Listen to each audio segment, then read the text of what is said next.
So the first candidate for governor that we're going to introduce is Bill Randles.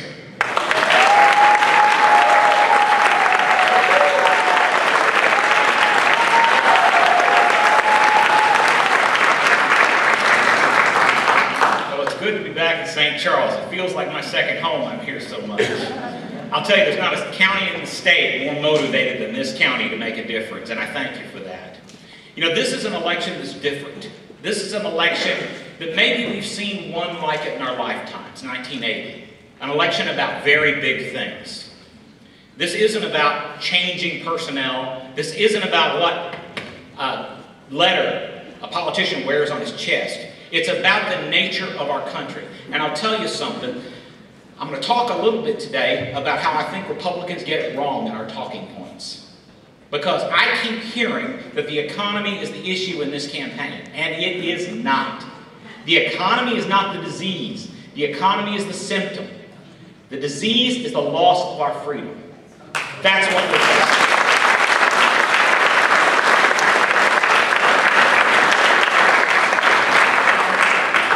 And until we get the message right as Republicans, we're going to have an uphill slog, even as incompetent a job as the Democrats have done. Because this isn't really about who can better manage the mess. It's about what the nature of the country needs to be going forward. What kind of people will we be? Will we be the free people that have innovated and created more than any country on earth? Or will we become like Greece? Like Spain, like Ireland. You know, it's fascinating to me that we won the Cold War, and now we are following meekly in the footsteps of the nations that fell. How ironic is it that we won the victory, but we might give it up?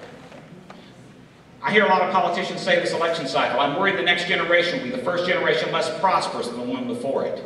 I worry about that too, but I worry more that the next generation will be the first generation less free than the generation before it. Because if we've got the freedom, we can get the prosperity. It doesn't work the other way around. If you have any friends that doubt that, offer them the following historical lesson.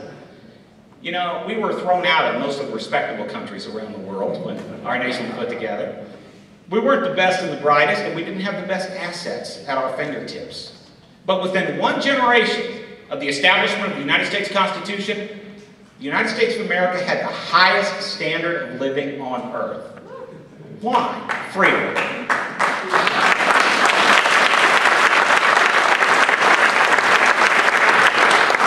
And if we take our eyes off that prize and begin staring at minor side issues, we'll miss the point, and we'll miss the importance of this moment in history.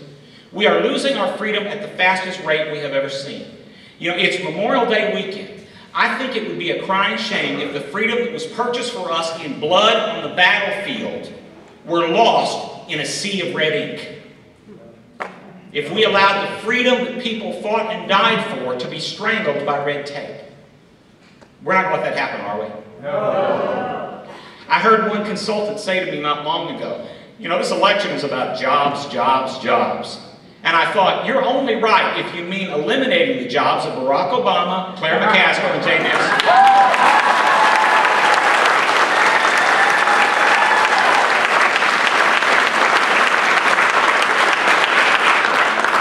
I'm not going to say a lot about Jay Nixon tonight because I don't think he deserves it. But I'll just say this. If you've got any friends and neighbors that try to tell you Jay Nixon is different than Barack Obama, ask them the following question. Name one intrusion into our freedoms over the last 3 years that Jay Nixon has even said anything about. Not done something. That'd be asking far too much. Said something.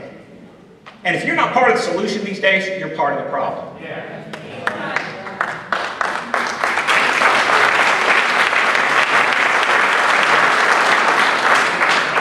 Jay Nixon is just simply Barack Obama's Missouri accomplice.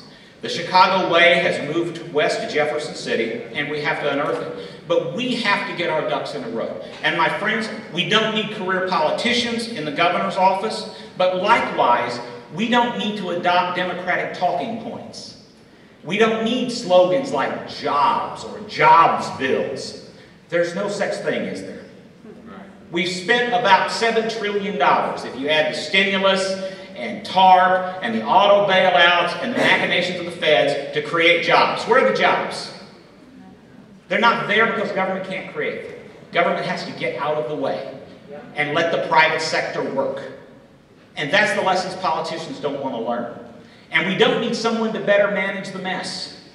What we need is someone to lead the fight for freedom.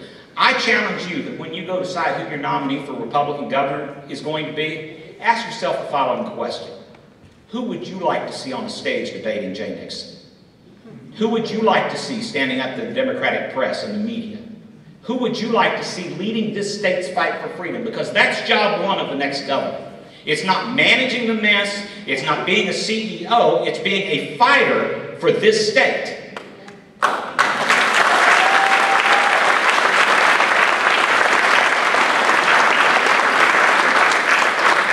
My friends, we are facing a moment in time where we decide what government will be like. The federal government is trying to reduce the states to conquered provinces and us to mere serfs. We have to remind the politicians that we are the masters and they are the servants. And that's going to be a tough fight. You know, I believe deeply, and I know most of you here, I believe deeply in solutions. And you will find in my literature over there and on my website, BillRandles.com, the most comprehensive plan to put this state on the right footing that you will find from any politician. I take a stand on the tough issues. I have videos and positions papers that tells you what I will do, so it's no mystery. But my friends, at its core, what the next 4 years for the governor of Missouri is going to be about is whether this state has freedom, whether this state has sovereignty, or whether we are merely on the dole of the federal government forever. Jay Nixon has said yes to every federal grant. He has said yes to every federal program. Did you know he recently took a federal grant that requires us to advertise for more welfare recipients? Now, why would he and Barack Obama want more people on welfare? A dependent class of voters. He who writes the checks makes the rules. And my friends, we must not sell our freedom cheaply. That's what this election is really about. And that's what the stakes are. And when you're with your family this weekend, celebrating our freedom, celebrating those who paid for it, I want you to think about that and think about the costs. We are in a special moment in history. You know, those of us that were around in 1980 love to tell the younger people how exciting it was to change this country with Ronald Reagan. Well, we're going to have another chance. This election cycle, we're going to be able to tell our kids about how we change the country and change the state. We will win this fight because we must. Winston Churchill said one time about Americans, they will find the right solution once they've exhausted every other possibility. Well, over the last 3 years and trillions of dollars in debt and crony capitalism and ineptitude, I think we've exhausted the possibilities. Milton Friedman said one time, if the federal government took over the Sahara Desert, in 3 years there'd be a sand shortage. We must put government back in its cage. We must put the beast back in its cage, and it will not go quietly. It likes rampaging through the countryside. And career politicians like being in charge of the businesses and the regulations and the details of your personal lives. We're going to have to fight. And I'm asking you for your help. I'm one of the many candidates running for office, and I know it's a tough election cycle. But there are contribution envelopes over there. If you can help, please do. Anything helps. There are bumper stickers, put them on your car. There are yard signs, put them in your yard. We have to spread the word and wake up our friends and neighbors. It's our duty. And I'll say a final word about the Republican Party. The Republican Party has always been the party of freedom, and it's always been at the forefront of the fight. The Republican Party is the only political party in the history of the world that was founded to secure other people's freedom.